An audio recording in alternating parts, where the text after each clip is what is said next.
చిన్నప్పటి నుండే చదువు పట్ల చాలా ఆసక్తి కలిగి ఆశ కలిగి ఉదయకాలం మొదలుకొని సాయంత్రం వరకు పాఠశాల అయిపోయిన తరుణమే ట్యూషన్లకు వెళ్ళి చక్కగా చదువుకుంటూ ఏమండి ఒక 10th పూర్తి చేసి ఇంటర్ పూర్తి చేసి డిగ్రీలు పూర్తి చేసి చక్కని చదువులు చదువుకొని సరైన ఉపాధి లేకపోతే సరైన ఉద్యోగం రాకపోతే వారు కూడా చెప్పే మాట ఏంటంటే అసలు నాకు ఉద్యోగము వస్తుందా, చూస్తూ చూస్తూ వెళ్ళిపోతుంటే నా వయసు అయిపోతుంది.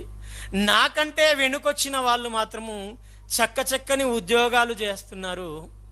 నా పరిస్థితి ఏమో ఇదిగో ఇంకా పీజీ చేసిన నేను అటెండర్ పోస్ట్ కొరకు పోటీ పడాల్సినటువంటి పరిస్థితిలో నేను ఉన్నాను. ఆ జీవితం ఇంతేనా? ఒక మంచి దినాన్ని నేను చూడగలుగుతాను.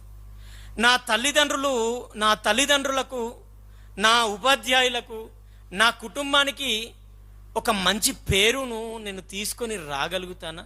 అసలు ఇంతేనా నా జీవితం?